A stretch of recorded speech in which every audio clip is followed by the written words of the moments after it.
So বন্ধুরা দেখতে পাচ্ছ বর্তমান গোসুবা ব্লকের মধ্যে যে প্রার্থী দাঁড়িয়ে আছে বর্তমান, তো আজকের র্যালি রয়েছে, তো সেক্ষেত্রে এনারা যাচ্ছেন। সবাই দেখতে পাচ্ছে গেরুয়া যে আবির রয়েছে সেই গেরুয়া কালারের আবির কিন্তু পড়ছে, কারণ বুঝতে পারছো বর্তমান পশ্চিমবঙ্গের সনাতন ধর্মের মানুষ কিন্তু অনেক অত্যাচারিত হচ্ছে। পশ্চিমবঙ্গে বর্তমান বেকারত্বের সংখ্যা ধীরে ধীরে বেড়ে যাচ্ছে, তো সেক্ষেত্রে কিন্তু সাধারণ মানুষ কিন্তু 2026 সালে নতুন পথ বেছে নিচ্ছে শুধুমাত্র নিজের ছেলে মেয়েদের ভবিষ্যতের জন্য, এবং তাদের আগামী দিনের স্বপ্ন রয়েছে এই পশ্চিমবঙ্গে কর্মসংস্থান থাকুক এবং সব দিক থেকে পশ্চিমবঙ্গ এগিয়ে যাক। এই জন্য কিন্তু এনারা দলে দলে যোগদান দিচ্ছে এই পথসভায়। তো দেখতে পাচ্ছ এই সমস্ত দাদারা কিন্তু সবাই কিন্তু যাচ্ছে। তো বিকর্ণ নস্কর গোসবা ব্লকে যিনি বিজেপির প্রার্থী হয়েছেন, তো উনি বিকর্ণ নস্কর মহাশয়। তো প্রার্থী যে হোক 2026 সালে মাননীয় প্রধানমন্ত্রীর মুখ দেখে সবাই ভোট দেবে, তার কারণ 2026 সালে পরিবর্তন দেখতে চাচ্ছে মানুষ। কারণ এই বাংলায় সাধারণ মানুষ কিন্তু অনেকেই কিন্তু অত্যাচারিত হয়েছে এবং বর্তমান সাধারণ মানুষ চাইছে পরিবর্তনের দিক। তার কারণ বর্তমান পশ্চিমবঙ্গে শুধুমাত্র বেকারত্ব সংখ্যা ধীরে ধীরে বেড়ে যাচ্ছে এবং ধীরে ধীরে সব দিক থেকে সাধারণ মানুষ সব দিক থেকে তারা যে কোনো একটা কর্মসংস্থান হারিয়ে ফেলছে। তার জন্য তারা নতুন করে চেষ্টা করছে যাতে পশ্চিমবঙ্গে ভালো কিছু আসে এবং পশ্চিমবঙ্গে নতুন কোনো কোম্পানি হয়। তার জন্য নতুন সরকার দরকার, নতুন কিছু পাওয়ার জন্য। তো সেক্ষেত্রে বিজেপি সরকারকে কিন্তু 2026 সালে সাধারণ মানুষ বেছে নিচ্ছে। সবাই কিন্তু দেখতে পাচ্ছ ইয়াং জেনারেশন অর্থাৎ অল্প বয়সের যুব সমাজ কিন্তু নতুন সরকার পরিবর্তনের জন্য। তো দেখতে পাচ্ছ সবার মুখে কিন্তু জয় শ্রীরাম ধ্বনি, কারণ হিন্দুত্ববাদী সরকারকে সবাই কিন্তু বেছে নিচ্ছে বর্তমান। যেখানে এই মুহূর্তে এসছি সেই জায়গাটার নাম হচ্ছে পুঁইজালি। সো পুঁইজালি একদম পুরো কমিটি মাঠের কাছে একটি জায়গা রয়েছে, সেই জায়গায় কিন্তু সোজা পথ ধরে চলে এসেছি আমরা, আর ভ্যানে এসেছি।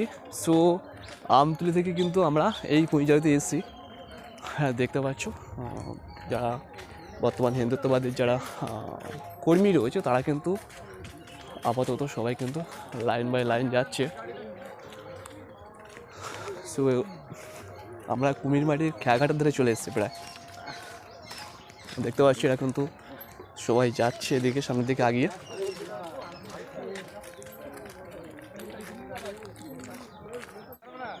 জয় শ্রীরাম বলবে তো তোমরা? বলো এবার যুব সমাজ কি বলছো তোমরা, বলো বলো। সে বন্ধুরা ওরা বুঝতেই পারছে না যে কি বলবে। তো ফাইনালি যাই হোক সবাই কিন্তু রেডি আছে, দেখতে পাচ্ছি। এগুলো কিন্তু 2026 সালে কিন্তু নতুন করে নতুন সরকারকে সবাই দেখতে চাইছে, কারণ বুঝতে পারছো যে ইয়াং জেনারেশন থেকে শুরু করে সবাইকে পশ্চিমবঙ্গের মধ্যে নতুন কিছু কাজ প্রয়োজন এবং কোম্পানি প্রয়োজন। তাছাড়া একটা সরকারকে বেশি দিন রাখা যায় না, তার জন্য 15 বছর বাদে এই সরকারকে চেঞ্জ করার জন্য 2026 সালে সবাই কিন্তু অলরেডি নেমে পড়েছে রাস্তায়। সে দেখা যাক, শুধুমাত্র সময়ের অপেক্ষা, মানুষ কি বলছে। সো সেক্ষেত্রে সাধারণ মানুষ কিন্তু একটাই কথা বলছে যে হিন্দুত্ববাদী সরকারকে আনা দরকার বর্তমান এই পশ্চিমবঙ্গে। ভালো আছো? আগে নমস্কার, জয় শ্রীরাম, জয় শ্রীরাম। তো বলো কোথায় যাচ্ছ, এখানে এসছো কি? হ্যাঁ। আচ্ছা, বর্তমান কি বিজেপি সরকার দরকার তো নাকি প্রয়োজন? তো আমার মেইন হচ্ছে বিজেপি, বর্তমান পশ্চিমবঙ্গে বিজেপি সরকার প্রয়োজন একচুয়ালি একেবারে। তার কারণ কি বলো তো? তার কারণ কি বলো তো? কারণ আজকের এই যে 14-15 বছর হ্যাঁ করতে হচ্ছে মমতা সরকার। 15 বছরের রাজত্ব বর্তমান মমতা ব্যানার্জি করেছে। তারপরে কি করেছে? তারপরে বর্তমান বাংলাদেশের অনুপ্রবেশ প্রচুর পরিমাণে আমাদের পশ্চিমবঙ্গে করেছে, এটা তো জানো। তারা আমাদের পশ্চিমবঙ্গে এসে তারা কিন্তু পশ্চিমবঙ্গকে বাংলাদেশ বানানোর চিন্তাভাবনা করছে। এবার এই পশ্চিমবঙ্গ সরকার যদি থাকে তাহলে কিন্তু এই পশ্চিমবঙ্গে হিন্দুদের উপর একের পর এক অত্যাচার হতে থাকবে। তাছাড়া নেই কোনো পশ্চিমবঙ্গে কাজ, ছেলেমেয়েরা আপনাদের ছেলেমেয়েরা সব বাইরের রাজ্যে রয়েছে। তাহলে নতুন কোনো সরকার হলে হয়তো পশ্চিমবঙ্গে কিছু পরিবর্তন হবে, নতুন কিছু পরিবর্তন অবশ্যই পরিবর্তন হবেই, একদম একদম একদম অনিবার্য একেবারে একদম। তা আপনার বয়স কত? আমার বয়স 75। সো দেখতে পাচ্ছ বন্ধুরা, 75 বয়সের এই দাদু কিন্তু বিজেপি সরকার অর্থাৎ নতুন যে হিন্দুত্ববাদী সরকার, এই সরকারকে পশ্চিমবঙ্গে নিয়ে আসার জন্য তিনি কিন্তু এখনও পর্যন্ত এই রাস্তায় তিনি কিন্তু জার্নিং করে এসছে। এই রৌদ্র দেখতে পাচ্ছ, প্রচুর রৌদ্র। তিনি চাইছে যে নতুন সরকার আসুক, অর্থাৎ হিন্দুত্ববাদী সরকার আসুক, নতুন কিছু এই পশ্চিমবঙ্গে সাধারণ মানুষ পরিবর্তনের দিকে আসে, এটাই তিনি চাইছে। সবাই কিন্তু এনারা কিন্তু ভ্যান নিয়ে এসছে, আর এনাদের ভ্যানে কিন্তু যারা তোমার সাধারণ মানুষ এসছে হিন্দুত্ববাদী অর্থাৎ বিজেপি পার্টির সদস্যরা, তারা কিন্তু সবাই এই সমস্ত ভ্যানে এসছে। দেখতে পাচ্ছি এখান থেকে ভ্যানগুলো লাইন রয়েছে। তো এনারা কিন্তু নিয়ে এসছে, এনারাও কিন্তু হিন্দুত্ববাদী পার্টির জন্য একের পর এক লড়াই করে যাচ্ছে, কারণ পশ্চিমবঙ্গে হিন্দুত্ববাদী সরকার প্রয়োজন, কারণ আগামী দিনে প্রত্যেক ছেলেমেয়েদের ভবিষ্যৎ এবং বর্তমান নিজেদের সুরক্ষার জন্য কিন্তু এই সরকারকে বেছে নিয়েছে। সো দেখতে পাচ্ছ আমাদের ইন্ডিয়ান আর্মি রিয়েল হিরো ওনারা কিন্তু আসছে কিন্তু।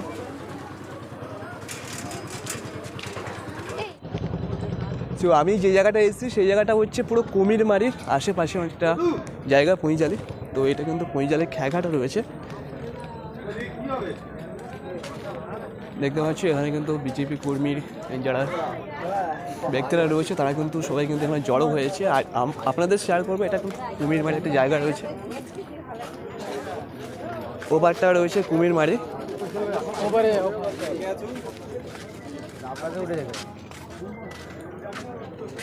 এটা হচ্ছে সুন্দরবন গোসাবালা, কুমিরমারি ওপারে দেখতে পাচ্ছ।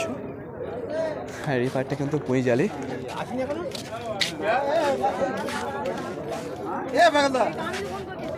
এটা কিন্তু কুমিরমারির খেয়াঘাট, আর দেখতে পাচ্ছি ওরা কিন্তু সবাই কিন্তু যে প্রার্থী রয়েছে ওনাকে নিয়ে আসার জন্য। তো ওপারে কিন্তু কুমিরমারি, আর এটা কিন্তু কুমিরমারি খেয়া রয়েছে।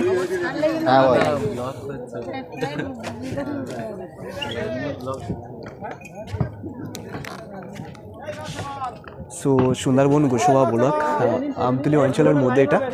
তো আজকের এই প্রচুর মানে সাধারণ মানুষ জমা হয়েছে, হিন্দুত্ববাদী সরকারকে মানে সাপোর্ট করছে দেখছি। সো সেক্ষেত্রে হয়তো যে গ্রাম এলাকা এখানকার মানুষ কিন্তু বুঝতে পেরেছে যে এই সরকারকে পরিবর্তন করা দরকার। সেক্ষেত্রে দেখতে পাচ্ছি যেখানে যাচ্ছে মহিলা থেকে শুরু করে সবাই কিন্তু এই সরকারকে পরিবর্তনের জন্য, পরিবর্তনের লক্ষ্যে কিন্তু সবাই কিন্তু পথে নেমেছে। সো এখানকার অনেক মানুষ কিন্তু রয়েছে, দেখতে পাচ্ছ। ওপার থেকে বিজেপির প্রার্থী আসবে, সো ওপার থেকে এপারে আসবে। এই কুমিরমারি পার রয়েছে, কুমিরমারি থেকে এটা হচ্ছে পুঁইজালি। সো পুঁইজালি পার আসবে, এখান থেকে কিন্তু সোজা একটা রাউন্ড করবে, মানে আমতলী যেটা বলা হয় আমতলী অঞ্চলের মধ্যে থেকে, তারপরে ওখান থেকে ছোটো মল্লাখ একটা জায়গা রয়েছে সেদিকে যাবে। তো কুমিরমারি নদীটা দেখছো যথেষ্ট বড় নদী।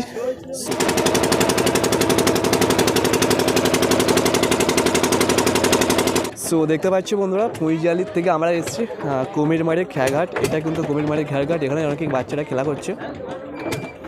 তো এটা কিন্তু সব বেরিয়ে হয়েছে দেখতে পাচ্ছ। আর আমরা এখানে নামবো, নেমে উপরে যাব, গিয়ে ওখান থেকে আমরা সোজা যাব কোথায় যাচ্ছে দেখি এনারা, তো ওনাদের সাথে যাব। তো ফাইনালি অনেকদিন বাদে এসেছি কুমিরমারিতে, এই সর্বপ্রথম হয়তো এসেছি আমি, কারণ এখানে আমি আসিনি এর আগে। চলো চলো চলো, জায়গাটা কিন্তু অসাধারণ লাগছে।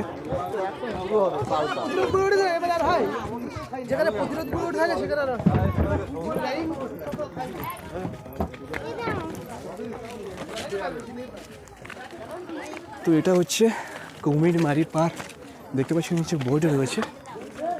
আর এখানে স্কুলের অনেকেই রয়েছে, দেখতে পাচ্ছি পড়াশোনা করে যাচ্ছে। এটা দোকান রয়েছে।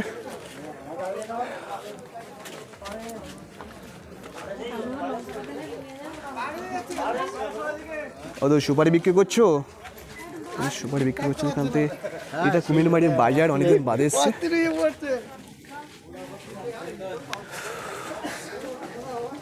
অনেকদিন বাদে এসছি এই কুমিরমারি বাজারে। কুমিরমারি শুনেছি, তবে কুমিরমারি বাজার কিন্তু সর্বপ্রথম এসছি। এনারা কিন্তু দোকান টোকান নিয়ে সবাই বসে রয়েছে এই মুহূর্তে। সো এই স্কুলটা কুমিরমারির মধ্যেই পড়ছে, আর এই স্কুলে কিন্তু আমি জাস্ট এই কুমিরমারি সর্বপ্রথম আসছি। যদিও আমার বাড়ি আমতলী থাকতে পারে, কিন্তু আমি সর্বপ্রথম কুমিরমারি আসছি।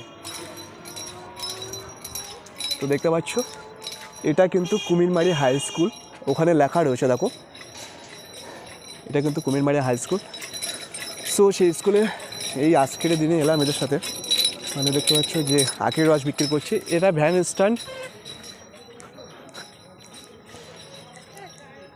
এই দিক থেকে জানি না কোথায় যাচ্ছে, তবে দেখা যাক ওদের সাথে কতদূর যেতে পারি আমি।